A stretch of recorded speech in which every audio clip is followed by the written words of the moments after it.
مسلمان اور ایک ہندو کے درمیان تنازع ہو گیا۔ مسلمان کہتا تھا یہ میرا ہے، ہندو کہتا تھا نہیں یہ میرا ہے، اور بستی میں ہندو بھی تھے مسلمان بھی تھے، مل جل کے رہتے تھے۔ اب جب ذرا تھوڑا تنازع زیادہ بڑھا تو مسلمان جو تھا نا اس نے سمارٹنیس دکھائی، کئی ہوتے ہیں نا ضرورت سے زیادہ چلاک، تو وہ سمارٹ بنا اور اس نے کہا جی کہ ہاں یہ میری زمین ہے اور میں اس زمین کو لوں گا اور اس پر مسجد بنا کر دکھاؤں گا۔ جب اس نے یہ کہا تو ہندو نے کہا کہ نہیں یہ تو میری زمین ہے اور میں اس پر مندر بنا کے دکھاؤں۔ لو، بات تھی دونوں کی پرسنل اور اب بات بن گئی دونوں کی دینی۔ اب ہندو ایک طرف ہو گئے، مسلمان ایک طرف ہو گئے، جھگڑا بن گیا۔ مقدمہ، انگریز جج تھا، وہ بھی پریشان کہ یہ اتنا حساس مسئلہ ہے کہ ذرا سا کوئی مسئلہ بگڑا تو یہ تو انسانوں کی جانیں ضائع ہو جائیں گی۔ تو وہ بھی چاہتا تھا کہ کہیں کوئی صلح و صفائی کا راستہ نکل آئے۔ چنانچہ جب پہلی دفعہ عدالت میں دونوں پیش ہوئے تو اس نے کہا بھی کوئی طریقہ ہے کہ آپس میں صلح و صفائی سے معاملہ؟ ہندوؤں نے کہا ہاں ایک طریقہ ہے، ہم آپ کو ایک مسلمان کا نام بتائیں گے، آپ ان سے پوچھ لینا، وہ کہے مسلمانوں کی تو ان کو دے دینا، وہ کہے ہندوؤں کی تو ان کو دے دینا۔ لو جی، اس پہ انگریز نے بات طے کر دی، اگلی ڈیٹ دے دی۔ اب مسلمان تو بڑے خوش کمرے سے باہر نکلے کہ بھئی جو بھی ہے تو مسلمان، وہ تو مسجد بنانے کی بات کرے گا۔ اور ہندو بعد میں جب باہر والوں سے ملے تو ان کو اپنی غلطی کا اس وقت احساس ہوا کہ ہم نے تو ایک مسلمان کا نام دے دیا تو وہ ہماری تو فیور نہیں کرے گا۔ تو باہر والوں نے اسے کہا کہ تم نے تو جیتی بازی ہار دی، تم نے یہ کیا کیا، مسلمان کا نام لے دیا۔ ان کا نہیں، وہ بندہ اچھا ہے، سچ بتائے گا۔ خیر، مسلمانوں نے تو جی اپنے ذہن میں تیاری بھی کر لی کہ جی مسلمان ہے، اس نے مسلمانوں کا نام لینا ہے اور میں اینٹیں دوں گا، میں سریہ دوں گا، میں یہ کروں گا، ہم بس بنا دیں گے مسجد۔ اگلی دفعہ جب عدالت میں پیش ہوئے تو مفتی الہی بخش رحمت اللہ علیہ شاہ عبدالعزیز رحمت اللہ علیہ کے شاگردوں میں سے تھے، اس سلسلے میں سے تھے، ان کو بھی انگریز نے بلا لیا تھا۔ اس نے پوچھا کہ مفتی صاحب یہ زمین کس کی ہے؟ انہوں نے کہا کہ یہ مسلمانوں، یہ تو ہندوؤں کی ہے۔ اس نے کہا ہندوؤں کی ہے تو کیا ہندو اس کے اوپر مندر بنا سکتے ہیں؟ انہوں نے کہا جب زمین ہندو کی تو وہ گھر بنائے یا مندر بنائے یہ اس کا اختیار ہے۔ اب اس گواہی کو سن کر انگریز نے فیصلہ لکھا۔ فیصلے میں کہا کہ آج کے اس مقدمے میں مسلمان تو ہار گئے مگر اسلام جیت گیا۔ مسلمان ہار گئے لیکن اسلام جیت گیا۔ جب اس نے یہ فیصلہ پڑھ کے سنایا تو ہندوؤں نے بھی سنا، وہ کہنے لگے کہ جج صاحب آپ نے تو اپنا فیصلہ سنا دیا، ہمارا بھی فیصلہ سن لیں۔ اس نے کہا آپ لوگوں کا کیا فیصلہ؟ کہ ہمارا فیصلہ یہ ہے کہ جب اسلام جیت گیا تو ہم بھی کلمہ پڑھ کر مسلمان ہوتے ہیں اور اس جگہ مسجد بنانے کا ہم اعلان کرتے ہیں۔ تو ظاہر نظر آتا ہے کہ سچ بولنے سے کام خراب ہو جائے گا، مگر کبھی ایسا نہیں ہو سکتا۔ سچ بولنے سے ہمیشہ وَأَمَّا مَا يَنْفَعُ النَّاسَ فَيَمْكُثُ فِي الْأَرْضِ، اور جو انسانوں کی نفع رسانی کا کام کرتا ہے اللہ تعالیٰ اس کو زمین میں جما دیتے ہیں۔ دین اسلام دین فطرت ہے، اس نے انسان کو بہترین اخلاق اپنانے کی تعلیم دی۔ چنانچہ نبی علیہ السلام نے ارشاد فرمایا بعثت لأتمم مکارم الاخلاق، میں مکارم اخلاق کی تعلیم دینے کے لیے مبعوث ہوا ہوں۔ اور اللہ رب العزت نے آپ کو اخلاق عظیمہ سے نوازا تھا، ارشاد فرمایا وَإِنَّكَ لَعَلَىٰ خُلُقٍ عَظِيمٍ، اے میرے پیارے حبیب صلی اللہ علیہ وسلم آپ اخلاق کے اعلیٰ مرتبے پر فائز ہیں۔ چنانچہ نبی علیہ السلام نے اپنے صحابہ کو خوش اخلاقی کی تعلیم دی۔ جس طرح درخت اپنے پھل سے پہچانا جاتا ہے، انسان اپنے اخلاق سے پہچانا جاتا ہے۔ جو صحیح معنوں میں انسان ہو، مسلمان ہو، وہ ہمیشہ خوش اخلاق انسان ہوتا ہے۔ اس لیے حدیث پاک میں آیا، نبی علیہ السلام نے ارشاد فرمایا کہ ایمان لانے کے بعد سب سے بہترین چیز خوش اخلاقی ہوتی ہے۔ اس سے بڑی نعمت اور کسی کو نہیں ملتی کہ ایمان لانے کے بعد انسان خوش اخلاق انسان بنے۔ آج زبان سے تو ہم اپنے آپ کو مسلمان کہتے ہیں، لیکن حقیقت میں کتنے مسلمان ہیں ہم اس کا اندازہ خود لگا سکتے ہیں۔ چمی گویم مسلمانم بلرزم کہ دانم مشکلات لا الارا، جب میں کہتا ہوں کہ میں مسلمان ہوں تو میں لرز جاتا ہوں، اس لیے کہ میں لا الہ الا اللہ کی مشکلات سے واقف ہوں۔ ایک اور شاعر نے کہا، یہ شہادت گہے الفت میں قدم رکھنا ہے، لوگ آسان سمجھتے ہیں مسلمان ہونا۔ آج ہم اپنے آپ کو کہتے ہیں کہ ہم مسلمان ہیں، تو ذرا بیٹھ کے اندازہ تو لگائیں، کیا ہماری آنکھیں مسلمان ہیں؟ اگر یہ مسلمان ہیں تو یہ غیر محرم کی طرف نہیں اٹھیں گی۔ کیا ہماری زبان مسلمان ہے؟ اگر یہ زبان مسلمان ہے تو یہ جھوٹ نہیں بولے گی، وعدہ خلافی نہیں کرے گی۔ اگر ہمارا دل مسلمان ہے تو یہ دل گناہوں کے منصوبے نہیں باندھے گا۔ اگر ہمارے ہاتھ پاؤں مسلمان ہیں تو پھر یہ کسی گناہ کی طرف چل کے نہیں جائیں گے، کسی کی عزت کی طرف ہاتھ نہیں اٹھیں گے۔ اگر ہم سمجھتے ہیں کہ ہمارے اعضاء میں سے کوئی عضو بھی صحیح طرح مسلمان نہیں، تو پھر سوچنا چاہیے کہ مسلمانی کس چیز کا نام ہے۔ ہم اپنے آپ کو جو مسلمان کہتے ہیں تو وہ کیا چیز ہے؟ خرد نے کہہ بھی دیا لا الہ تو کیا حاصل، دل و نگاہ مسلمان نہیں تو کچھ بھی نہیں۔ بلکہ کہنے والے نے کہا، تو عرب ہے یا عجم ہے تیرا لا الہ الا، تو عرب ہے یا عجم ہے تیرا لا الہ الا، لغت غریب جب تک تیرا دل نہ دے گواہی۔ اس کی بنیادی وجہ کیا ہے کہ آج ہم نام کے مسلمان تو یقیناً ہیں، مگر مسلمانیت ہمارے اندر سے نکلتی جا رہی ہے۔ ایک ہوتا ہے گنا اور ایک ہوتا ہے سرکنڈا کانا، بانس سمجھ لیجئے۔ آپ دونوں کو ظاہر میں اگر دیکھیں تو شکل ایک جیسی، گنا بھی اسی طرح کا اور بانس کا پتلا پودا وہ بھی اسی طرح کا۔ ظاہر ایک ہے مگر باطن میں زمین آسمان کا فرق ہے۔ ایک رس سے خالی، دوسرا رس سے بھرا ہوا۔ آج ہماری مسلمانی اور ہمارے اسلاف کی مسلمانی میں ایسا ہی فرق ہے۔ ہم دیکھنے میں مسلمان ہیں، مسلمانوں کی فہرست میں ہمارا نام ہے، وہ اس لیے کہ اللہ نے ہمیں کلمے کی سعادت عطا فرمائی، الحمدللہ۔ لیکن ابھی ہمیں بہت محنت کرنے کی ضرورت ہے اپنے اوپر، تاکہ ہم صحیح معنوں میں مسلمان کہلا سکیں۔ منہ دیکھ لیا آئینے میں پر داغ نہ دیکھے سینے میں، منہ دیکھ لیا آئینے میں پر داغ نہ دیکھے سینے میں، جی ایسا لگایا جینے میں مرنے کو مسلمان بھول گئے۔ تکبیر تو اب بھی ہوتی ہے مسجد کی فضا میں اے انور، جس ضرب سے دل ہل جاتے تھے وہ ضرب لگانا بھول گئے۔ ہمارے اکابر رات کے آخری پہر میں اٹھتے تھے، اللہ کو مناتے تھے، لا الہ الا اللہ کی ضربیں لگاتے تھے، ان کے سینوں میں دل کانپتے تھے۔ آج ہمارے لیے رات کے آخری پہر کی بیداری مشکل بن گئی ہے۔ فجر میں بھی مشکل سے نماز میں آ کے ملتے ہیں۔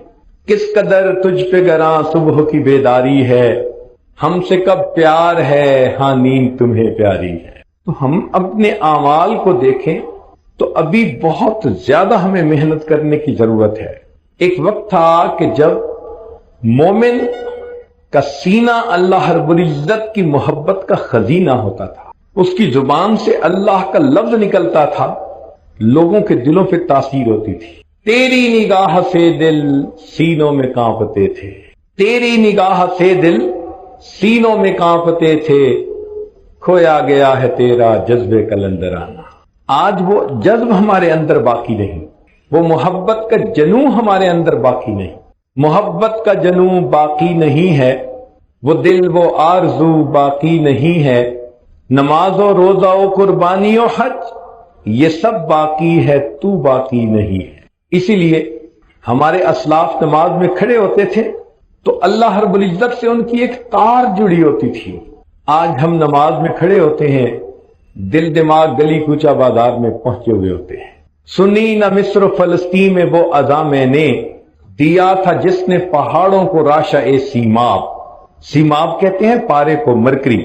اس کی یہ صفت ہے کہ یہ ہر وقت تھراتا رہتا ہے، تھرکتا رہتا ہے۔ تو وہ فرماتے ہیں کہ مصر اور فلسطین میں بھی وہ اذان میں نے نہ سنی کہ جس اذان کو سن کر پہاڑ بھی پارے کی طرح کانپا کرتے تھے. سنی نہ مصر و فلسطین میں وہ اذان میں نے دیا تھا جس نے پہاڑوں کو راشا سیماب. وہ سجدہ روح زمین جس سے کانپ جاتی تھی اسی کو آج ترستے ہیں منبر و محراب. منبر و محراب ترستے ہیں. کہاں گئے وہ لوگ جو سجدہ کرتے تھے تو زمین کانپتی تھی؟ آج ہماری نمازیں ایسی ہیں کہ زبان پہ فاتحہ چل رہی ہوتی ہے اور دل میں خیال کسی غیر کا چل رہا ہوتا ہے. بے ذوق سجدے، بے حضور نمازیں، یہ ہم آج اللہ رب العزت کے حضور تحفہ بھیج رہے ہوتے ہیں. آپ سوچئے تو صحیح، ہمیں اپنے اوپر کتنی محنت کرنے کی ضرورت ہے. بلکہ کہنے والے نے تو یہاں تک کہا بزمین چو سجدہ کردم لزمین ندا برآمد.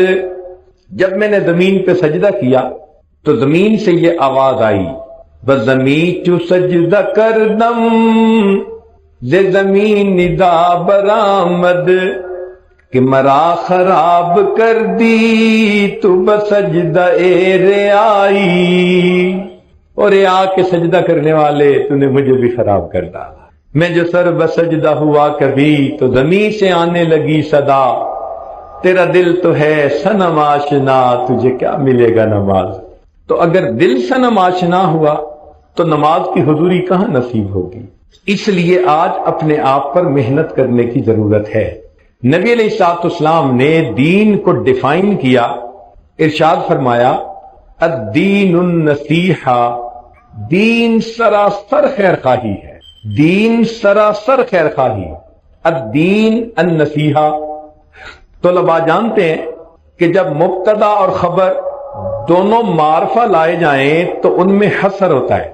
معنی یہ بنے گا الدین النصیحہ، دین ہی خیر خواہی ہے، یا یوں کہیں گے کہ خیر خواہی ہی دین ہے. دونوں ان میں چولی دامن کا ساتھ ہوتا ہے. آپس میں یہ لازم و ملزوم بن جاتے ہیں. معلوم یہ ہوا کہ جہاں دین ہوگا وہی خیر خواہی ہوگی، اور جہاں آپ کو خیر خواہی نظر آئے وہیں آپ کو دین نظر آئے گا. دیندار انسان کبھی بدخواہ نہیں بن سکتا. بدخواہ انسان دیندار نہیں ہو سکتا. اور آج دیکھو ہم لوگوں کے دلوں میں اپنے قریب رہنے والوں کے بارے میں بدخواہی ہوتی. نیت کا ٹھیک کرنا اس راستے کا پہلا قدم ہے. جب تک نیت ہماری ٹھیک نہیں ہوگی تب تک اللہ کے راستے پہ ہمیں آگے بڑھنا نصیب نہیں ہوگا. ہمارے علاقے میں ایک بزرگ گزرے ہیں، شیخ شہاب الدین سہروردی رحمۃ اللہ علیہ کے خلیفہ. انہوں نے اپنے علاقائی زبان میں ایک شعر کہا. وہ زبان ممکن ہے آپ نہ سمجھیں مگر اس کا ترجمہ آپ سمجھیں گے. فرماتے ہیں جے ناتیاں دھوتیاں رب ملدا تے ملدا کمبیاں مچھیاں نو. اگر نہانے دھونے سے رب ملتا تو پھر مچھلیوں کو رب مل جاتا، وہ تو ہر وقت ہی نہاتی رہتی ہیں. جے ناتیاں دھوتیاں رب ملدا تے ملدا کمبیاں مچھیاں نو. اگر نہانے سے رب ملتا تو کچھوے اور مچھلی کو رب مل جاتا. جے ذکر کیتیاں رب ملدا تے ملدا کال کڑیچیاں نو. اگر ذکر کرنے سے رب ملتا تو ایک کالی سی چڑیا ہوتی ہے، وہ عام طور پہ رات کو ساری رات آواز نکالتی رہتی ہے. تو فرماتے ہیں کہ اس چڑیا کو رب مل جاتا جو ساری رات آواز نکالتی ہے، اللہ کا ذکر کرتی ہے. یہ سر منایا رب ملدا تے ملدا بھیڑاں سسیاں نو. سر منڈانے سے اگر رب ملتا تو بھیڑ کی ایک ایسی نسل ہے کہ سر پہ بال نہیں ہوتے، باقی سارے جسم پہ ہوتے ہیں. تو وہ فرماتے ہیں کہ سر منڈانے سے رب ملتا تو اس کو مل جاتا. یہ جتیاں ستیاں رب ملدا تے ملدا دانداں کھسیاں نو. اگر پاک دامن رہنے سے خدا ملتا تو جو خسی بیل ہوتے ہیں ان کو رب مل جاتا کہ وہ تو اپنی مادہ سے مل ہی نہیں سکتے. یہ تمہید باندھتے ہیں. نہانے دھونے سے رب ملتا تو مچھلیوں کو مل جاتا، ذکر سے ملتا تو اس پرندے کو مل جاتا، سر منڈانے سے ملتا تو بھیڑ کو مل جاتا، اور عفیف پاک دامن رہنے سے رب ملتا تو پھر بیل کو مل جاتا. آخیر پر فرماتے ہیں رب ملدا تے ملدا نیتا اچھیاں نو، اگر اللہ ملتا ہے تو اللہ اچھی نیت والوں کو ملا کرتا ہے۔ جب تک بندے کی نیت اچھی نہ ہو اس کو خدا نہیں ملتا، بد نیت انسان کو رب نہیں مل سکتا۔ اور آپ دیکھیں اپنوں کے بارے میں نیت بد ہوتی ہے، کسی کی عزت پہ نظر، کسی کے مال پہ نظر، کسی کے عہدے پہ اس کی ٹانگیں کھینچو، یہ مسلمانوں کے کام تھوڑے ہیں۔ مسلمان کبھی کسی کا بدخواہ نہیں ہو سکتا، اگر کوئی بدخواہ ہے تو اس کے اندر اتنی مسلمانی نہیں ہے۔ چنانچہ نبی علیہ الصلوۃ والسلام نے صحابہ کرام کو خیر خواہی کرنے کا حکم دیا، بلکہ بعض صحابہ سے اس پر بیعت لی کہ آپ دوسروں کی خیر خواہی کریں گے۔ ذرا توجہ فرمائیے گا، یہ خیر خواہی اللہ تعالیٰ کو اتنی اچھی لگتی ہے۔ قرآن مجید میں ایک جگہ تذکرہ ہے کہ سلیمان علیہ السلام اپنے لشکر کے ساتھ جا رہے تھے، راستے میں چیونٹیاں چل رہی تھی، تو ایک چیونٹی نے اندازہ لگا لیا کہ سلیمان علیہ السلام کا لشکر آ رہا ہے۔ اس نے آواز دی، یا ایتھا النمل ادخلوا مساکنکم، اے چیونٹیوں اپنے بلوں میں چلی جاؤ، سلیمان علیہ السلام کا لشکر تمہیں اپنے پاؤں میں کہیں مسل نہ دے۔ اس چیونٹی کی یہ خیر خواہی اللہ تعالیٰ کو اتنی پسند آئی کہ قرآن میں اس واقعے کا تذکرہ کیا اور ایک سورت کا نام النمل چیونٹی کے اندر رکھا۔ جو پروردگار چیونٹی کی خیر خواہی کو اتنا پسند کرتا ہے، وہ کسی انسان کی خیر خواہی کو کتنا پسند فرمائے گا۔ چنانچہ صحابہ رضی اللہ تعالیٰ عنہ ایک دوسرے کے خیر خواہ تھے۔ سیدنا عثمان غنی رضی اللہ تعالیٰ عنہ مدینہ طیبہ کے تاجروں میں سے تھے۔ ایک مرتبہ انہوں نے اپنا تجارتی قافلہ منگوایا شام سے، کوئی قریباً 100 اونٹ کے برابر سامان تھا، اور وہ ایسے وقت میں مال لے کر پہنچا جبکہ مدینہ طیبہ اور اس کی قریبی بستیوں میں اس جنس کی ایکیوٹ شارٹیج تھی۔ جیسے ہی وہ قافلہ پہنچا تو ارد گرد کے جو تاجر تھے، یہودی، مسلمان جو بھی تھے، وہ سب آ گئے اور انہوں نے آ کر کہا کہ جی ہم آپ سے زیادہ پرائس دے کر یہ سامان خرید لیتے ہیں، آپ ہمیں دے دیں، پھر ہم آگے اس کو بیچتے رہیں گے۔ آپ نے پوچھا کہ تم کتنا مجھے منافع دو گے؟ وہ کہنے لگے کہ ہم آپ کو 100% پروفٹ دیں گے۔ آپ نے 100 کا خریدا تو 200 کی چیز ہم خرید لیتے ہیں، کیونکہ ان کو پتا تھا کہ آگے یہ 3-4 گنا زیادہ پرائس پہ مال بک جائے گا۔ تو آپ نے فرمایا کہ نہیں، مجھے زیادہ پروفٹ چاہیے۔ لوگ سوچ سمجھ کے بات کرتے رہے، کسی نے کہا جی میں ڈبل پروفٹ دے دیتا ہوں، آپ نے فرمایا نہیں مجھے زیادہ چاہیے۔ کسی نے کہا جی میں 3 گنا دے دیتا ہوں، انہوں نے کہا نہیں۔ اس پر پہنچ کر تو وہ تاجر حیران ہو کے منہ دیکھنے لگے کہ آپ چاہتے کیا ہیں؟ ہم آپ کو 3 گنا پرائس دینے کی آفر کر رہے ہیں اور آپ پھر بھی نہیں مال بیچنا چاہتے۔ تو عثمان غنی اللہ عنہ نے فرمایا اس کی وجہ یہ ہے کہ میرے پاس ایک کسٹمر ہے جو مجھ سے یہ مال 700 گنا زیادہ پرائس پہ خریدنا چاہتا ہے۔ تو وہ لوگ حیران ہو گئے، 700 گنا پرائس پر؟ انہوں نے فرمایا ہاں۔ پوچھنے لگے وہ کون ہے؟ کہنے لگے وہ میرا پروردگار ہے، اگر میں اللہ کے نام پر اللہ کے بندوں میں یہ چیز تقسیم کروں گا، اللہ تعالیٰ مجھے ہر دانے کے بدلے 700 گنا دیں گے۔ کمثل حبۃ انبتت 7 سنابل فی کل سنبلۃ 100 حبہ۔ چنانچہ عثمان غنی اللہ عنہ نے لوگوں کی ضرورت کو دیکھتے ہوئے اتنے پروفٹ کو جو لوگ دے رہے تھے ٹھوکر لگا دی اور اللہ کے نام پہ سب اپنا مال غریبوں کے اندر تقسیم کر دیا۔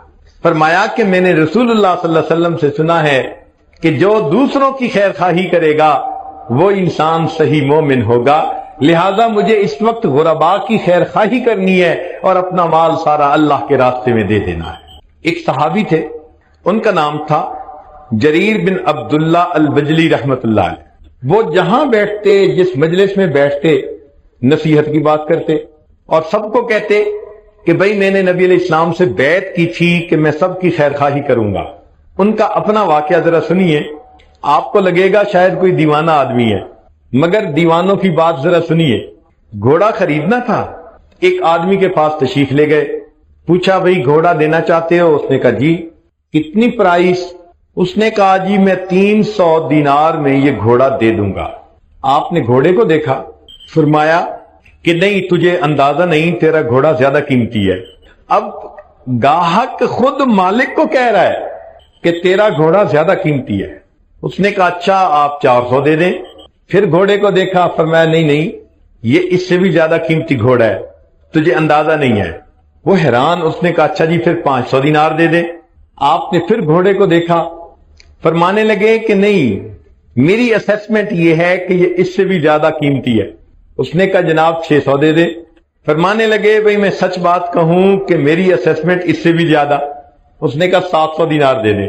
آخر پر فرمایا کہ مال تو تیرا ہے مگر تجھے اپنے مال کی ویلیو کا صحیح اندازہ نہیں، میں تیرا نقصان نہیں کرنا چاہتا، میں تجھے وہ پیسے دوں گا جو میرا دل گواہی دے گا کہ اس کے ہونے چاہیے۔ چنانچہ 300 دینار مانگنے والے بندے کو 800 دینار دے کر انہوں نے گھوڑا خریدا۔ کوئی سوچ سکتا ہے کہ اتنی خیر خواہی تھی ایک دوسرے کی؟ آج کے دور میں تو کسٹمر چاہتا ہے کہ بغیر پیسوں کی چیز لے جاؤں، اور جو مالک ہوتا ہے وہ چاہتا ہے کہ چیز دیے بغیر اس کی جیب کا پیسہ نکال لوں۔ یہ آج کل کی تجارت ہے۔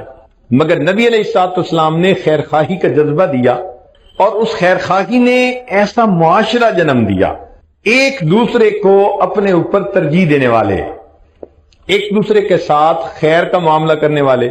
چنانچہ مشہور واقعہ ہے کہ جنگ یرموک میں ایک صاحب بہت زیادہ پیاسے ہیں اور آخری لمحے میں ہیں، اور وہ کہتے ہیں العطش، پیاس، سخت گرمی تھی۔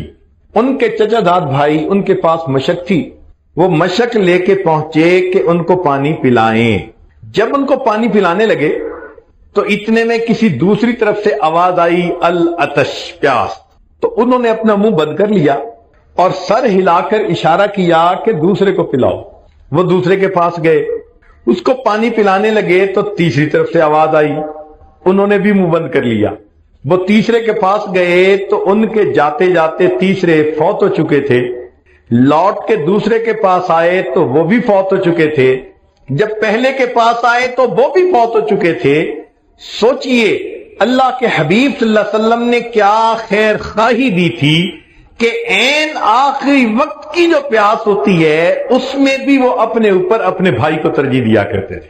فرشتوں کو دکھانا تھا بشر ایسے بھی ہوتے ہیں۔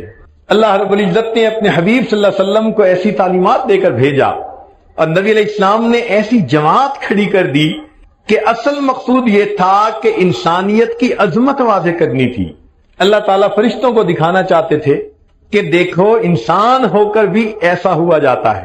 فرشتوں کو دکھانا تھا بشر ایسے بھی ہوتے۔ چنانچہ ابو الحسن نوری رحمت اللہ علیہ کا مشہور واقعہ ہے کہ ایک مرتبہ حاکم وقت 4-5 علماء تھے، ان سے ناراض ہو گیا اور اس نے فیصلہ کیا کہ ان 4-5 کو بلا لو اور ان کو میں بس قتل کروا دیتا ہوں۔ چنانچہ ان کو گرفتار کر لیا گیا اور ان کو بادشاہ کے سامنے پیش کیا گیا۔ جب ان کو قتل کیا جانے لگا تو بادشاہ نے دیکھا کہ ابو الحسن نوری سب سے آگے ہیں، باقی لوگ پیچھے کھڑے ہیں۔ اس کو اندر سے ابو الحسن نوری سے کچھ نہ کچھ عقیدت تھی، اور یہ چاہتا تھا کہ میں کسی اور کو قتل کروں اور پھر بہانہ بنا کر ڈرا دھمکا کر باقیوں کو میں کہوں گا کہ چلو میں نے معاف کر دیا۔ اب اس نے سوچا کہ بھئی سب سے پہلے ابو الحسن نوری ہے تو میں کیسے ترتیب کو بدلوں؟ تو وہ کہنے لگا کہ یہ جو جگہ ہے نا یہ اچھی نہیں ہے، ذرا ان کو اس جگہ لے کے آؤ۔ مقصد یہ تھا کہ جب جگہ بدلے گی تو ترتیب بدل جائے گی۔ دوسری جگہ کھڑا کیا تو ابو الحسن نوری سب سے آگے۔ اس نے کہا نہیں یہ جگہ بھی اچھی نہیں، ایک تیسری جگہ بتائی۔ چنانچہ تیسری جگہ پر سب آ کر کھڑے ہوئے تو ابو الحسن نوری سب سے پہلے۔ اس نے بلایا، پوچھنے لگا ابو الحسن میں چاہتا تھا کسی اور کو قتل کرتا اور تمہیں میں معاف کر دیتا، مگر یہ کیا مسئلہ، پہلی جگہ بھی آپ آگے، دوسری جگہ بھی اور تیسری جگہ بھی، یہ اتفاقاً ہو گیا ہے یا ارادتاً آپ نے آگے کھڑا ہونے کی پوزیشن لی؟ تو ابو الحسن نوری رحمت اللہ علیہ نے فرمایا میں ارادتن آگے کھڑا ہوا۔ اس نے پوچھا کیوں؟ کیا خوبصورت جواب دیا۔ فرمانے لگے کہ میں اس لیے ارادتن آگے کھڑا ہوا کہ جتنی دیر جلاد مجھے قتل کرنے میں لگائے گا میرے باقی بھائیوں کو اتنے سانس اور لینے کا موقع مل جائے گا۔ کیا خوبصورت سوچ تھی ان کی، اپنے پہ دوسروں کو ترجیح دینا، دوسروں کی خیر خواہی کرنا، دوسروں کو اتنی ہمدردی ہوتی تھی۔ اللہ اکبر کبیرہ۔ چنانچہ امام اعظم ابو حنیفہ رحمۃ اللہ علیہ وقت کے اتنے بڑے فقیہ بھی تھے کہ امام اعظم کہلوائے، مگر ساتھ ہی ساتھ ان کی تجارت بھی تھی، کپڑے کی دکان بھی تھی۔ ایک مرتبہ ایک عورت ان کو کپڑا بیچنے کے لیے آئی، پوچھا بھئی کتنی پرائس؟ اس نے کہا اتنی۔ تو میں نہیں، جاؤ اپنے محرم مرد کو لے کے آؤ۔ وہ محرم مرد کو لے کے آئی، پوچھا کہ بھئی پرائس بتاؤ۔ اس نے وہی، چونکہ میاں بیوی نے مشورہ کیا تھا کہ ہم ضرورت مند ہیں، ہم اس کپڑے کو اتنے میں بیچ دیتے ہیں، اس نے بھی وہی پرائس بتائی۔ تو امام صاحب نے اس کے خاوند کو کہا کہ تمہیں اس کپڑے کی ویلیو کا اندازہ نہیں، یہ کپڑا زیادہ قیمتی ہے، تم ضرورت کی وجہ سے سستا بیچنا چاہتے ہو۔ اس نے کہا جی کہ پرائس زیادہ کر دیں۔ کتنی کریں؟ اس نے کہا جی پہلے ہم نے 100 درہم کہے تھے، اب 150 درہم کر دیں۔ فرمایا نہیں، یہ اس سے بھی زیادہ قیمتی ہے۔ اس نے کہا جی 200 درہم کر دیں۔ فرمایا نہیں، اس سے بھی زیادہ قیمتی ہے۔ آپ اندازہ لگائیے کہ 100 درہم میں جو کپڑا وہ بیچنا چاہتے تھے، امام اعظم رحمت اللہ علیہ نے اس کو 300 درہم میں خریدا، اور خریدتے وقت فرمایا میرا کانشیس کلیئر ہے کہ میں نے کسی بندے کو دھوکہ دے کر چیز نہیں خریدی۔ اللہ اکبر کبیرہ۔ یہ کیسے حضرات تھے جو کسی کا برا چاہتے ہی نہیں تھے، سوچتے ہی نہیں تھے کہ کسی کا برا ہو، کسی کا نقصان ہو، وہ ہر ایک کا فائدہ چاہتے تھے۔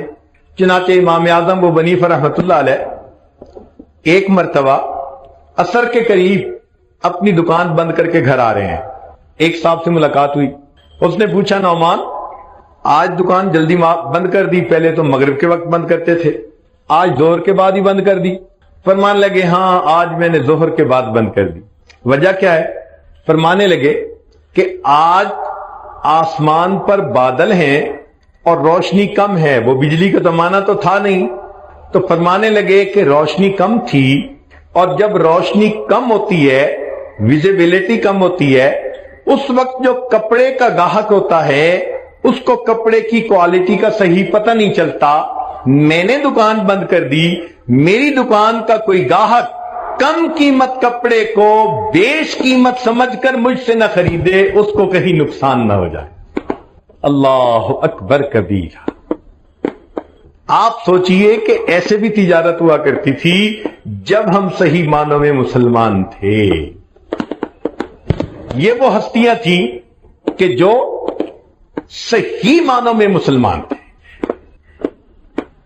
عبداللہ ابن مبارک رحمت اللہ علیہ ایک بڑے محدث ہیں، ان کا ایک پڑوسی تھا، اور وہ پڑوسی مکان بیچنا چاہتا تھا۔ تو خریدار نے آ کے پوچھا مکان کی کتنی قیمت؟ اس نے کہا جناب 2000 دینار۔ اس نے کہا بھائی اس مکان کی قیمت تو 1000 دینار بہت ہے، اس نیبرہڈ میں تو 1000 دینار قیمت بہت ہے۔ تو اس نے آگے سے کہا ہاں مکان کی قیمت ہے 1000 دینار، اور دوسرا 1000 دینار عبداللہ ابن مبارک کے پڑوس کی قیمت ہے۔ جب ہم صحیح معنوں میں مسلمان تھے، ہمارے ہمسائے کے گھروں کی قیمتیں بڑھ جایا کرتی تھی، لوگ ہمارے ساتھ مل کر رہنا اتنا پسند کرتے تھے، وہ سمجھتے تھے کہ یہ خیر خواہ انسان ہے، یہ نیک نیت انسان ہے، اس سے بہتر مجھے نیبر دنیا میں کوئی نہیں مل سکتا۔ سوچئے جب ہم صحیح معنوں میں مسلمان تھے، ہمارے اخلاق اس وقت کتنے اچھے ہوا کرتے تھے۔ چنانچہ بغداد جب پوری دنیا کا مرکز تھا، اس وقت کفار نے سوچا کہ مسلمانوں کے معاشرے کا اندازہ تو لگایا جائے کہ کیا وجہ ہے کہ یہ جہاں جاتے ہیں کامیابی ان کے قدم چومتی ہے، ان کے ماحول میں آپس میں میل جول لین دین یہ کیسا ہے؟ چنانچہ انہوں نے ایک آدمی کو بھیجا کہ جائیں اور ان کے ماحول معاشرت کو ذرا اسٹڈی کر کے آئیں۔ وہ آیا، بغداد پہنچا تو تھکا ہوا تھا۔ اس نے سوچا کہ کیوں نہ میں کھانا کھا لوں، لہذا وہ ایک ریسٹورنٹ پہ آ گیا اور وہاں بیٹھ کے اس نے کھانا کھانا شروع کیا۔ مگر اس نے فیل کیا کہ کھانے کے دوران ایک اور بندہ تھا جو قریب کھانا کھا رہا تھا اور وہ کبھی کبھی اس کی طرف دیکھ رہا تھا، تو اس کو فیل ہوا کہ یہ بندہ مجھے واچ کر رہا ہے۔ اس نے دل میں سوچا میں پردیسی ہوں، نووارد ہوں، یہ ذرا میری شکل کو دیکھ کے پہچان رہا ہوگا کہ یہ باہر سے آیا ہے۔ خیر اس نے کھانا کھا لیا۔ جب کھانا کھا لیا تو اس کے بعد یہ کاؤنٹر پر آیا اور اس سے کہا کہ جی میں نے کھانا کھا لیا، مجھے بل بتائیں۔ اس نے کہا جناب آپ کا بل تو پے ہو چکا۔ میرا بل کیسے پے ہو چکا؟ اس نے کہا جب آپ کھانا کھا رہے تھے تو جو بندہ آپ کے سامنے قریب بیٹھا ہوا تھا وہ اپنا بل پے کرنے کے لیے آیا اور کہنے لگا کہ فلاں بندہ مجھے چہرے مورے سے پردیسی نظر آتا ہے، آج وہ میرا مہمان ہے، میں اس کے پیسے ادا کر دیتا ہوں، بتانے کی ضرورت اس لیے نہیں کہ اجر مجھے اپنے اللہ سے چاہیے۔ وہ حیران کہ اچھا یہ اتنے بھی خوش اخلاق لوگ ہوتے ہیں کہ انسان کے کھانے کی قیمت ادا کر دیتے ہیں اور شکریہ کا لفظ بھی سننا پسند نہیں کرتے کہ ہم نے تو اللہ سے اجر لینا ہے۔ آگے گیا، اس کو کوئی چیز خریدنی تھی، اس نے سوچا میں بازار سے وہ چیز خرید لیتا ہوں۔ چنانچہ وہ ایک دکان پر پہنچا اور دکاندار سے کہا بھئی آپ کے پاس فلاں چیز ہے؟ اس نے کہا ہے۔ جی آپ وہ چیز کتنے میں دیں گے؟ اس نے کہا میں 10 ریال میں دوں گا۔ بھئی مجھے دے دیجئے۔ کہنے لگے آپ ذرا میرے ساتھ کوآپریٹ کریں، سامنے جو دکاندار ہے نا آپ اس کے پاس چلے جائیں، یہی چیز آپ کو اتنی ہی پرائس میں وہاں سے مل جائے گی۔ وہ سامنے چلا گیا، وہاں اس نے جا کے وہ چیز مانگی، اس نے 10 درہم بتائے تو 10 درہم میں اس نے وہ چیز لے لی۔ لیکن اس کے ذہن میں خیال آیا یار پہلے دکاندار نے خود کچھ نہیں لیا اور مجھے دوسرے کی طرف ڈائریکٹ کر دیا، یہ کیا مسئلہ ہے؟ وہ لوٹ کے پہلے دکاندار کے پاس آیا اور اس دکاندار سے کہتا ہے کہ جناب آپ کے پاس چیز تھی نہیں یا آپ نے مجھے بیچی نہیں؟ اس نے کہا بھئی چیز تھی مگر میں چاہتا تھا کہ آپ سامنے والے دکاندار سے لیں۔ اس نے کہا کیوں؟ دکاندار تو اپنے گاہک کو دوسرے کے پاس نہیں بھیجتے۔ تو وہ دکاندار کہنے لگا اصل وجہ یہ ہے کہ آج میرے پاس اتنے گاہک آئے کہ میرے بچوں کا گزارا بڑا اچھا ہو جائے گا، میں دیکھ رہا تھا میرے اس دکاندار بھائی کے پاس آج کوئی کسٹمر نہیں آیا، میں نے سوچا آپ اس سے خرید لیں گے، اس کو کچھ منافع ہوگا تو اس کے بچوں کے لیے بھی آج کچھ انتظام ہو جائے گا۔ ایک وقت تھا اتنی خیر خواہی دل میں بھری ہوتی تھی کہ 2 دکاندار ہمسائے میں ہوتے تھے، وہ ایک دوسرے کے اتنے خیر خواہ ہوتے تھے۔ یہ وہ ہستیاں تھی کہ جنہوں نے دین کو سمجھا اور دین کو اپنایا۔ اللہ تعالیٰ چاہتے ہیں کہ میرے ایسے با اخلاق بندے دنیا میں ہوں تاکہ پتہ چلے کہ صحیح معنوں میں مومن مسلمان کون ہوتا ہے۔ فرشتوں کو دکھانا تھا بشر ایسے بھی ہوتے ہیں۔ چنانچہ ایک واقعہ اور سن لیجئے۔ ایک ایسا شہر ہے جس میں کافر مسلمان سب مل کے رہتے ہیں۔ ایک مسلمان نوجوان اس شہر میں کسی دوسرے شہر سے آیا کاروبار کے لیے اور اس نے وہاں آ کے اپنا کام کرنا شروع کر دیا۔ اب کام کے دوران چھٹی کا دن تھا، اس نے سوچا بھئی چلو میں کوئی شکار کر لیتا ہوں پرندوں کا۔ اس نے تیر کمان سنبھالا اور وہ شہر کے اطراف میں آ گیا، سبرب میں۔ وہاں اس نے پرندوں کو تیر کے ذریعے شکار کرنا شروع کیا۔ اللہ کی شان کہ ایک تیر جو اس نے چلایا تو وہ پرندے کو لگنے کی بجائے دور ایک لڑکا تھا کھڑا ہوا، اس کو جا کر لگا اور لڑکے کی وہیں پر ڈیتھ ہو گئی۔ اب یہ مسلمان تھا، کوئی ہم جیسا ہوتا تو بھاگی جاتا کہ پتہ ہی نہیں چلے کیا ہوا۔ وہ رکا، اس بچے کے پاس گیا، اس کو سنبھالا، پھر پتہ کیا اس کے والدین کون ہیں، والدین کو بتایا۔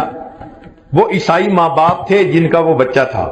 ان کو کہا کہ بھائی میں نے پرندے کو نشانہ بنایا تھا لیکن نشانہ خطا گیا، بچے کو لگ گیا، تو یہ ایک مسٹیک ہے میری۔ جب وہاں تھے تو وہاں اور لوگ بھی آ گئے، ان کے رشتہ دار۔ ایک رشتہ دار نے کہا جی ہمیں کیا پتا تو نے انٹینشنلی مارا ہے یا ان انٹینشنلی، لہذا ہم تو قاضی کے پاس جائیں گے۔ اب وہ اس کو لے کر قاضی کے پاس آ گئے۔ قاضی نے کہا کہ ہاں بھائی، اگر تمہارے تیر سے یہ بندہ مرا ہے تو یا تو تم اس کی دیت دو، قصاص دو اس کے جو ورثاء ہیں، اور اگر ورثاء نہیں مانتے تو پھر تمہیں قتل کیا جائے گا بدلے میں۔ ورثاء نے کہا جی نہیں، ہمارے بچے کو اس نے مارا، ہم تو اس کے بدلے میں چاہتے ہیں کہ اس کو مارا جائے۔ لو جی، قاضی صاحب نے اس کو جیل بھیج دیا کہ بھئی جمعہ کے دن ہم فائنل فیصلہ سنائیں گے اور بندے کے بدلے پھر ہم بندے کو قتل کر دیں گے۔ یہ جیل میں آ گیا۔ اللہ کی شان دیکھیں کہ جو جیل کا سپروائزر تھا نا، جیلر جس کو کہتے ہیں، جیل سپرنٹینڈنٹ، وہ عیسائی تھا۔ اب دوسرا دن ہوا تو یہ نوجوان اس سپرنٹینڈنٹ کے پاس آیا اور اس کو آ کے کہتا ہے کہ جی میں مسلمان ہوں اور میں فلاں شہر سے آیا تھا روزی کے لیے، میرے ساتھ یہاں یہ واقعہ پیش آ گیا اور اب میں یہاں پر ہوں کہ جمعہ کے دن مجھے قتل کیا جائے گا، مگر میرے گھر والوں کو بھی پتہ نہیں، رشتہ داروں کو بھی پتہ نہیں، اور مجھے کچھ امانتیں بھی ان کی لوٹانی ہے۔ اگر آپ اپنی ذمہ داری پہ مجھے چھوڑ دیں تو میں جمعے سے پہلے واپس آ جاؤں گا اور میں مسلمان ہوں۔ جب اس نے کہا نا میں مسلمان ہوں، تو ایک مسلمان کی وعدہ وفائی کا اتنا اس زمانے میں اعتماد تھا کہ عیسائی سپرنٹینڈنٹ نے کہا کہ اچھا بھائی تم چلے جاؤ، جمعے سے پہلے آ جانا۔ اس نے قتل کے مجرم کو چھوڑ دیا، یہ نوجوان چلا گیا۔ اللہ تعالیٰ کی شان کہ یہ جمعہ کی نماز سے پہلے نہیں لوٹا۔ جب جمعہ کی نماز ہو گئی، قاضی صاحب نے سب کو بلایا، جن مجرموں کے فیصلے ہونے تھے۔ پتہ چلا جی کہ یہ مجرم نہیں۔ انہوں نے جیل سپرنٹینڈنٹ کو بلایا۔ جیل سپرنٹینڈنٹ نے کہا جی کہ میں نے اپنی ذمہ داری پہ چھوڑا تھا، اس نے کہا تھا میں آ جاؤں گا، ابھی تک نہیں آیا۔ قاضی صاحب نے کہا کہ اچھا، اگر آپ نے چھوڑا تھا اپنی ذمہ داری پہ اور وہ نہیں آیا تو یہ تو آپ کی مسٹیک ہے، لہذا فیصلے کے وقت تک اگر وہ نہ آیا تو اس کے بدلے ہم آپ کو قتل کریں گے، چونکہ ہم نے اس بچے کے قتل کا بدلہ تو لینا ہی ہے۔ اب وہ عیسائی ماں باپ اور پریشان، بچہ بھی ہمارا مرا اور اب اس کے بدلے میں جیل سپرنٹینڈنٹ بھی ہمارا مرے گا، تو بڑے گھبرا گئے۔ مگر قاضی صاحب فیصلہ کرتے رہے۔ جب آخری فیصلہ کا وقت آیا تو انہوں نے پوچھا بھی مجرم کہاں؟ تو وہ سپرنٹینڈنٹ آگے بڑھا، اس نے کہا جی میں نے اسے بھیجا تھا اپنے اعتماد پر، ابھی تک نہیں آیا۔ اتنے میں ایک آدمی نے کہا وہ جی ذرا رکیں، وہ دور سے ایسے لگتا ہے کوئی بندہ دوڑا آ رہا ہو۔ قاضی صاحب نے کہا ہاں انتظار کر لیتے ہیں۔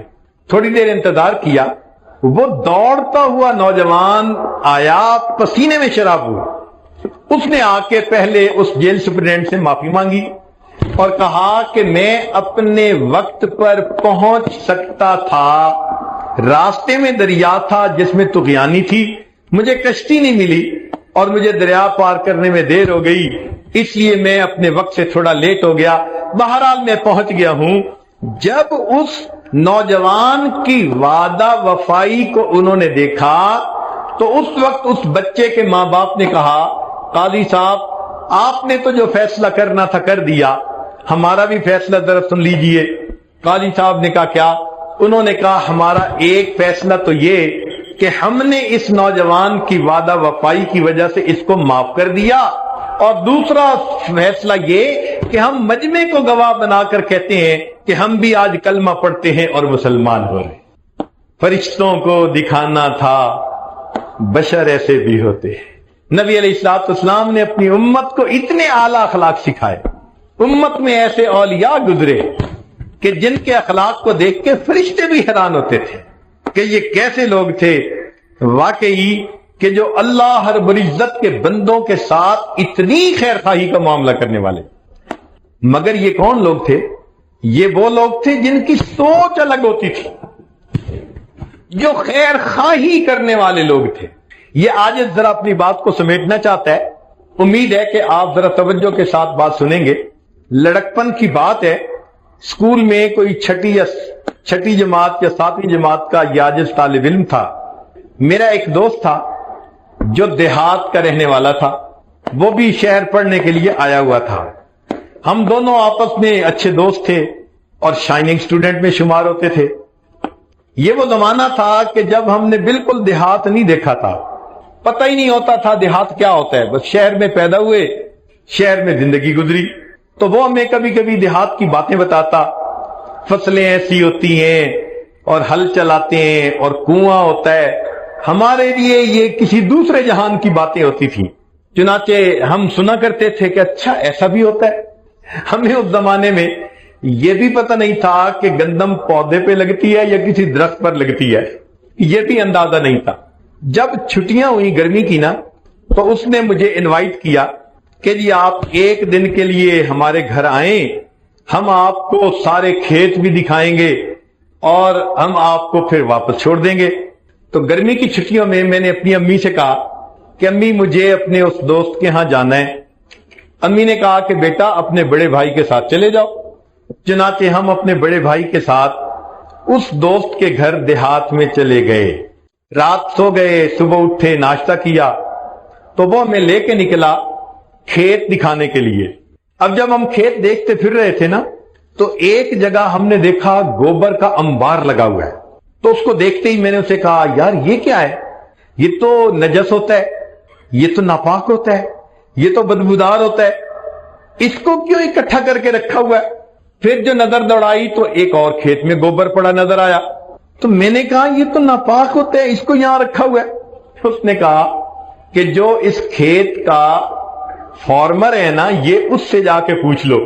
تو وہ کسان قریب کھڑا ہوا تھا جو ہل چلا رہا تھا۔ میں اس کے پاس گیا اور میں نے کہا انکل یہ تو گوبر ناپاک ہوتا ہے اور یہ تو گندا ہوتا ہے اور اس میں تو بو ہوتی ہے۔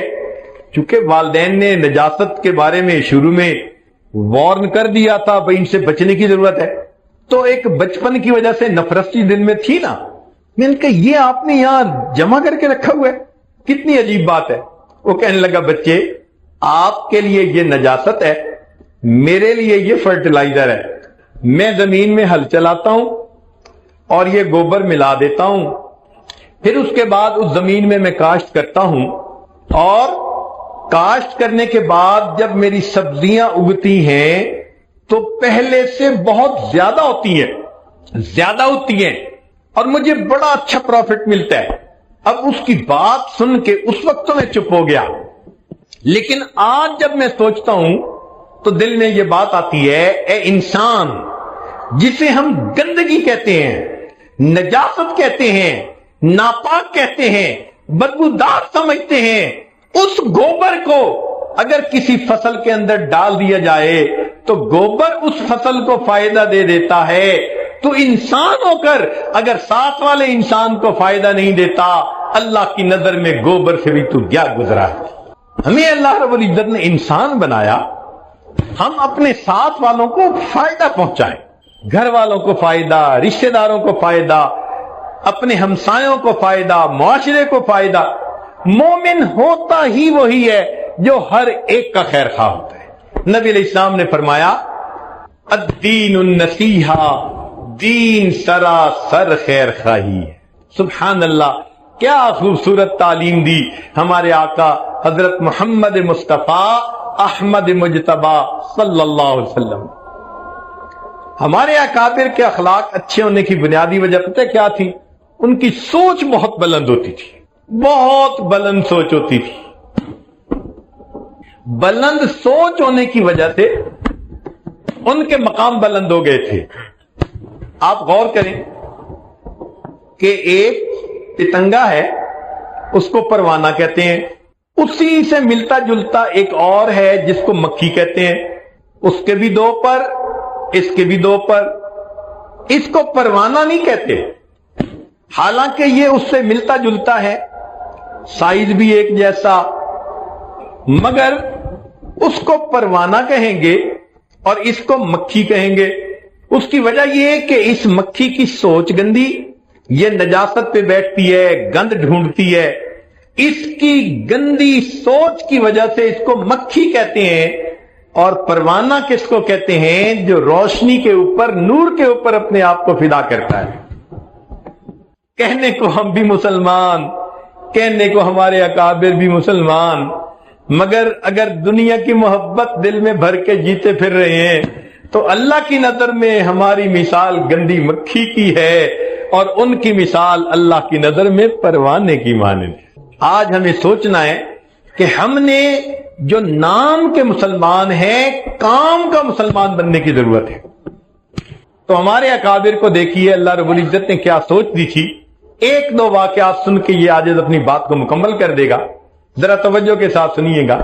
دہلی کی جامع مسجد، ایک انگریز دہلی کی جامع مسجد دیکھنے کے لیے آیا۔ وہ آرکیٹیکٹ تھا اور اس کو پتا تھا کہ جامع مسجد کے اندر بڑی اچھی کیلی گرافی کی گئی ہے، تو چونکہ اس کے فن کا کام تھا وہ دیکھنے کے لیے آیا۔ اب دہلی کی جامع مسجد میں کئی سیڑھیاں چڑھ کے جاتے ہیں، اور سیڑھیوں پہ آپ نے دیکھا کہ کئی مرتبہ فقراء بیٹھے ہوتے ہیں، سائل بیٹھے ہوتے ہیں۔ تو ایک معذور فقیر تھا، وہ بیٹھا ہوا تھا۔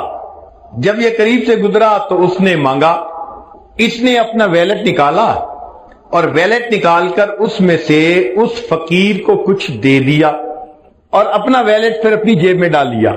اپنی طرف سے تو اس نے جیب میں ڈالا، لیکن حقیقت میں اس کا ویلٹ گر گیا۔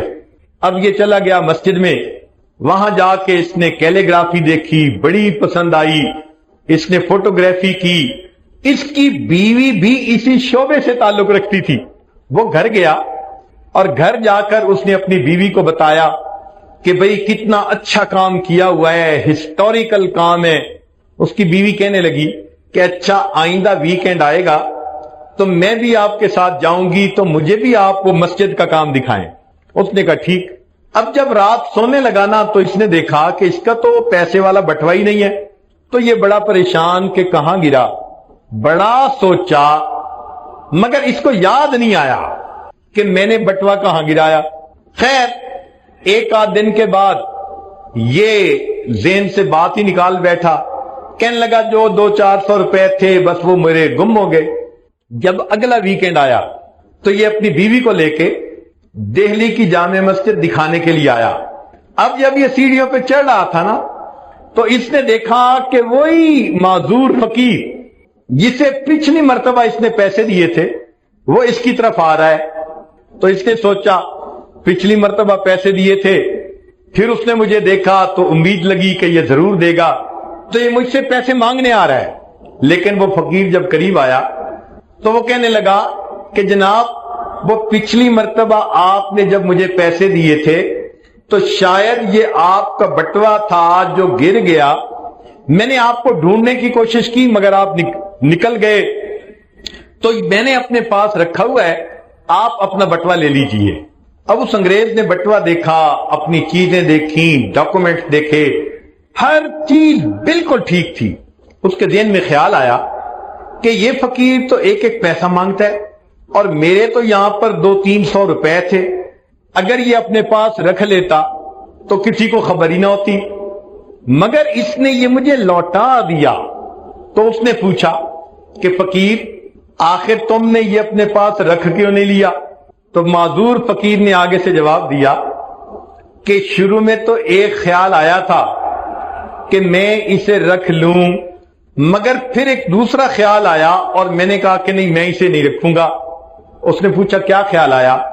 تو وہ معذور فقیر کہتا ہے کہ مجھے یہ خیال آیا کہ میں نبی علیہ السلام کا امتی ہوں، آپ عیسیٰ علیہ السلام کے امتی ہیں، اگر میں نے آپ کا یہ ویلٹ چوری کر لیا تو ایسا نہ ہو کہ قیامت کا دن ہو اور آپ کے نبی میرے آقا صلی اللہ علیہ وسلم کو گلا دیں کہ تمہارے امتی نے میرے امتی کی چوری کی تھی۔ میں اس خیال کو سوچ کے رہ گیا، میری وجہ سے میرے آقا کو بات نہ سننی پڑ جائے۔ ایک وقت تھا فقیروں کی کیفیت یہ ہوا کرتی تھی، فرشتوں کو دکھانا تھا، بشر ایسے بھی ہوتے ہیں۔ نبی علیہ الصلوۃ والسلام نے ایسی تعلیمات کی، خوش اخلاقی کی کہ جنہوں نے اس کو اپنایا وہ واقعی انسانیت کے لیے فخر ہو گئے۔ کیا خوبصورت سوچ ہوتی تھی۔ آپ سوچئے اگر ہماری سوچ ایسی ہو تو ہم کسی کا نقصان کر سکتے ہیں؟ کسی کی عزت کی طرف میلی نظر ڈال سکتے ہیں؟ ہرگز نہیں۔ یہ ساری باتیں ہی غفلت کی وجہ سے ہوتی ہیں۔ آج اس غفلت کو دور کرنے کے لیے ہم یہاں اکٹھے ہیں۔ اللہ رب العزت ہمیں غفلت سے محفوظ فرمائے اور حقیقی معنوں میں مسلمان بن کر زندگی گزارنے کی توفیق عطا فرمائے۔ آخری واقعہ، حج کا موقع ہے۔ ایک نوجوان مینا کے میدان میں ایک بڑے میاں کو دیکھتا ہے کہ اس کے ہاتھ میں تھیلا ہے اور اس میں یقیناً کچھ پیسے ہوں گے، تو وہ نوجوان وہ ہمیانی چھین کے بھاگ جاتا ہے۔ کیونکہ رش بہت تھا، پتہ ہی نہیں چلا کہ ہاتھ سے کون لے کر گیا۔ وہ بڑے میاں نے پوچھا تو صحیح، بھائی کون ہے؟ میرا ہمیانی لے کے چلا گیا، تھیلا لے کے چلا گیا۔ لوگوں نے کہا جی پتہ نہیں کون تھا، وہ چلے گئے۔ اب جس نوجوان نے تھیلا چھینا تھا یہ تھوڑا آگے گیا تو اچانک جو اسے چکر آئے نا تو اس کی آنکھوں کی بینائی چلی گئی۔ اب یہ وہیں زمین پر بیٹھ گیا، رونا شروع کر دیا۔ لوگوں نے پوچھا کیوں رو رہے ہو؟ کہنے لگا کہ میں نے ایک بڑے میاں کا تھیلا چھینا، مجھے لگتا ہے انہوں نے بد دعا کی اور میری آنکھوں کی بینائی چلی گئی۔ لوگوں نے کہا بھئی وہ بڑے میاں کہاں ہیں؟ بتاؤ، ہم تمہیں لے جاتے ہیں، ان سے معافی مانگ لو۔ چنانچہ وہ اس کو پکڑ کے لائے جہاں اس نے تھیلا چھینا تھا، مگر وہ بڑے میاں تو چلے گئے تھے گھر۔ قریب لوگوں سے پوچھا، انہوں نے کہا کہ وہ بڑے میاں 5 وقت نماز پڑھنے کے لیے آتے ہیں، تو ہو سکتا ہے کہ اگلی نماز کے لیے پھر آئیں، لہذا آپ ویٹ کر لیں۔ اب ویٹ کیا، جب ویٹ کیا تو اگلی نماز کے قریب وہ بڑے میاں آ گئے۔ جیسے ہی پتہ چلا یہ نوجوان اٹھا، اس نے پاؤں پکڑے، آپ اللہ کے لیے معاف کر دیں، آپ نے بد دعا کی، میری بینائی چلی گئی، مجھ سے بڑی غلطی ہوئی۔ جب اس نے معافی مانگی تو بڑے میاں کہنے لگے کہ بھائی میں نے تو آپ کو اسی وقت معاف کر دیا تھا۔ لوگوں نے کہا کہ بڑے میاں آپ معاف کر دیں۔ بڑے میاں کہنے لگے میں نے تو اسی وقت معاف کر دیا تھا۔ اب سارے لوگ حیران۔ ایک صاحب نے پوچھا کہ بھائی یہ آپ کا تھیلا لے کے چلا گیا اور آپ کہتے ہیں کہ میں نے اسی وقت معاف کر دیا تھا؟ تو بڑے میاں کہنے لگے ہاں مجھے ایک خیال آ گیا تھا۔ پوچھا بڑے میاں کیا خیال آیا تھا؟ بڑے میاں کہنے لگے کہ میں نے علماء سے یہ سنا ہے، نبی علیہ السلام نے ارشاد فرمایا قیامت کے دن میری امت کا حساب کتاب ہوگا، جب تک آخری امتی کا حساب نہیں ہوگا میں اس وقت تک جنت میں نہیں جاؤں گا۔ تو میرے ذہن میں خیال آیا کہ یہ نوجوان میرا تھیلا لے کر بھاگ گیا، اب اگر اسے میں نے معاف نہ کیا تو قیامت کے دن اللہ رب العزت کی بارگاہ میں مقدمہ پیش ہوگا، اور جتنی دیر فیصلہ ہونے میں لگے گی میرے آقا کو انتظار کرنا پڑے گا۔ میں نے معاف کر دیا، نہ قیامت کے دن مقدمہ پیش ہو، نہ میری وجہ سے میرے آقا صلی اللہ علیہ وسلم کو جنت میں جانے میں دیر لگے۔ اللہ اکبر کبیرہ۔ اگر ہماری یہ سوچ ہو جائے، میاں بیوی میں جھگڑے ہو سکتے ہیں، بھائی بھائی میں جھگڑے ہو سکتے ہیں، دو مسلمانوں میں جھگڑے ہو سکتے ہیں، ہو ہی نہیں سکتے، اس لیے کہ وہ ایک دوسرے کے خیر خواہ ہوتے ہیں۔ چنانچہ سیدنا عمر فاروق لانو کا زمانہ ہے، 2 مسلمانوں کے درمیان ایک مقدمہ آیا، ذرا سنیے گا۔ مقدمہ کیا تھا؟ ایک صاحب نے زمین بیچی اور دوسرے نے زمین خریدی۔ خریدنے والے نے جب اس میں ہل چلائے تو اس کو اندر سے کچھ سونا چاندی دفینہ مل گیا۔ اب وہ سوچنے لگا بھائی میں تو زمین خریدی ہے، یہ خزانہ تو بہت قیمتی ہے، لہذا یہ تو پہلے والے مالک کا ہے۔ اس نے پہلے والے مالک کو بلایا، جناب میں نے تو آپ کو زمین کی قیمت دی تھی اور اس میں تو یہ خزانہ نکل آیا، یہ خزانہ تو میرا نہیں، یہ آپ کا ہے۔ اس نے جواب دیا جناب میں نے جب زمین بیچی تو اب زمین میں سے جو فائدہ بھی نکلے گا وہ فائدہ تمہارا ہوگا، اب وہ میرا نہیں ہو سکتا۔ اب ایک کہہ رہے ہیں کہ یہ تمہارا مال اور دوسرا کہہ رہا ہے کہ نہیں جناب یہ آپ کا مال ہے. ذرا سوچئے، یہ دو مسلمانوں کے درمیان مقدمہ عمر فاروق عنہ کے زمانے میں عدالت میں آتا ہے. آج تو مقدمے یہ ہوتے ہیں نا، ایک کہتا ہے میرا حق ہے، دوسرا کہتا ہے میرا حق ہے، ایک کہتا ہے میں حق لے کر رہوں گا، دوسرا کہتا ہے میں خون کا آخری قطرہ بہا دوں گا. یہ آج کل کے مقدمے ہوتے ہیں. جب ہم صحیح معنوں میں مسلمان تھے اس زمانے کا مقدمہ سنیے. ایک کہتا ہے جی میرا حق نہیں، ان کا حق ہے. دوسرا کہتا ہے جی میرا حق نہیں، ان کا حق ہے. کعب رضی اللہ تعالیٰ عنہ کی عدالت تھی، وہ قاضی تھے. اب وہ بھی حیران ہے کہ بھئی اس مقدمے کا فیصلہ کیسے کریں. اس سے پوچھا بھئی تم لے لو. جی نہیں، اٹ بلانگس ٹو مائی برادر، یہ میرے بھائی کا ہے. بھئی آپ لے لو. نہیں جی نہیں، یہ میرے بھائی کا ہے. کیا فیصلہ کیا جائے؟ اللہ نے پھر ان لوگوں کو سوچ بھی بڑی عجیب دی تھی. کعب رضی اللہ عنہ کے دل میں ایک خیال آیا. انہوں نے ایک سے پوچھا بھئی آپ کی اولاد ہے؟ جی ہے. ایک بیٹا ہے جوان العمر. دوسرے سے پوچھا، ان کا جی ہاں میری یہ اولاد ہے. پتہ چلا ایک بیٹی جوان العمر ان کے ہاں بھی ہے. تو کعب رضی اللہ عنہ نے فیصلہ کیا، ابن کعب رضی اللہ عنہ نے، کہ میرا مشورہ یہ ہے آپ اپنے بیٹے اور بیٹی کا آپس میں نکاح کر دیں اور ان دونوں کو جہیز کے طور پر یہ خزانہ دے دیں تاکہ دونوں کے دونوں مطمئن ہو جائیں. چنانچہ عدالت میں نکاح پڑھا گیا اور ہونے والے میاں بیوی کو یہ خزانہ جہیز میں دے دیا گیا.